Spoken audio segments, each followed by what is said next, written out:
கோவில்பட்டி பாலியல் குற்றவாளிகளை கைது பண்ண போன இடத்துல போலீசாருக்கும் குற்றவாளிகளுக்கும் நடந்த கலவரத்துல குற்றவாளிய துப்பாக்கியால முட்டிக்கு கீழே சுட்டு பிடிச்சிருக்காங்க போலீஸ்.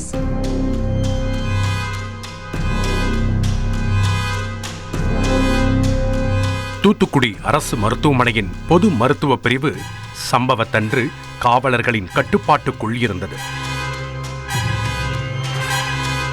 மாவட்ட காவல் கண்காணிப்பாளர் ஆல்பர்ட் ஜான் அவர்கள் அங்கு சிகிச்சையில் இருந்த காவலர்களிடம் உடல்நலம் குறித்து விசாரித்துக் கொண்டிருந்தார்.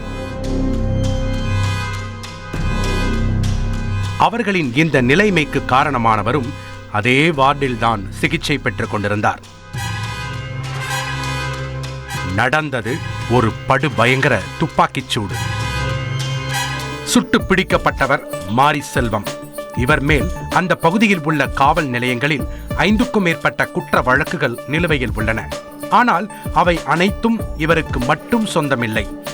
இவரின் ஆருயிர் நண்பன் மாரியப்பனுக்கும் அதில் முக்கிய பங்கு உண்டு. இருவரும் தூத்துக்குடி மாவட்டம் கோவில்பட்டி வீரவாஞ்சி நகரைச் சேர்ந்தவர்கள். வழிப்பறி, கொலை முயற்சி, திருட்டு, அடிதடி என எந்த கிரிமினல் ஆக்டிவிட்டியில் ஈடுபட்டாலும் அதை ஒன்றாக செய்வது அவர்களின் வழக்கம். இப்படி பல குற்ற வழக்குகளை தனதாக்கி சிறை சென்று வந்த இந்த சிறை பறவைகள் ஒரு படு பயங்கர சம்பவத்தை சில நாட்களுக்கு முன் அரங்கேற்றியிருக்கிறார்கள். குடிபோதையில் ஏரியாவில் உலா வந்த இவர்கள் சம்பவத்தன்று தங்களுடைய காம பசிக்கு தீனி போட நினைத்திருக்கிறார்கள். அதற்காக காலை முதலே ஆண் துணை இல்லாமல் இருக்கும் வீடுகளை குறிவைத்து நோட்டமிட்டிருக்கிறார்கள். அவர்கள் நினைத்தபடியே ஒரு பெண் தன்னுடைய 10 மாத கை குழந்தையுடன் தனியாக இருப்பதை பகலில் பார்த்திருக்கிறார்கள். அவரது கணவர் கேரளாவில் தங்கி கூலி வேலை செய்து வந்திருக்கிறார். இரவு 11 மணிக்கு மேல் அந்த பெண்ணின் வீட்டுக்கு சென்று இருவரும் கதவை தட்டியிருக்கிறார்கள். பக்கத்து வீட்டில் இருப்பவர்கள்தான் கதவை தட்டுகிறார்கள் என நினைத்து அந்த பெண்ணும் கதவை திறந்திருக்கிறார். திடீரென உள்ளே புகுந்த மாரி செல்வமும் மாரியப்பனும் கதவை பூட்டியிருக்கிறார்கள். வந்தவர்கள் யார் என்று தெரியாமல் பயந்து போன அந்த பெண் கத்தி கூச்சலிட்டிருக்கிறார். ஆனால் அந்த கொடூரர்கள் வீட்டிலிருந்த 10 மாத குழந்தையின் கழுத்தில் கத்தியை வைத்து மிரட்டியிருக்கிறார்கள். அடுத்த கணமே அந்த பெண் அமைதியாகிவிட்டார். வெறி பிடித்த மாரி செல்வமும் மாரியப்பனும் மாறி மாறி அந்த குழந்தையின் தாயை வன்கொடுமை செய்திருக்கிறார்கள். அதோடு நடந்தது குறித்து வெளியே சொன்னால் தீர்த்து கட்டி விடுவோம் என கொலை மிரட்டல் விடுத்து அங்கிருந்து இருவரும் தப்பிச் சென்றிருக்கிறார்கள்.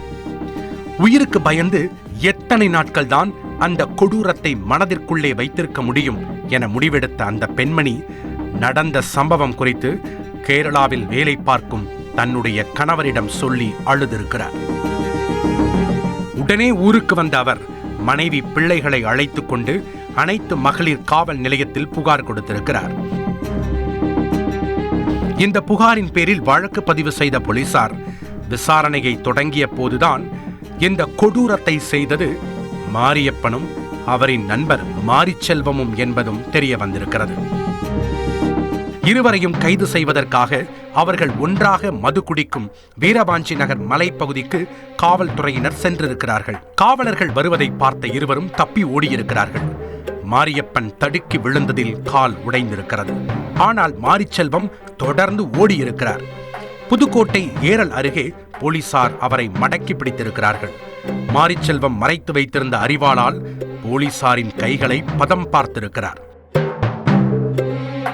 உயிருக்கு ஆபத்து நேர்ந்து விடுமோ என பயந்த காவலர்கள் தங்களின் தற்காப்பிற்காக துப்பாக்கியால் மாரிச்செல்வத்தின் முழங்காலுக்கு கீழே சுட்டு பிடித்திருக்கிறார்கள். செய்திகளை உடனுக்குடன் தெரிந்து கொள்ள உடனே சப்ஸ்கிரைப் பண்ணுங்க.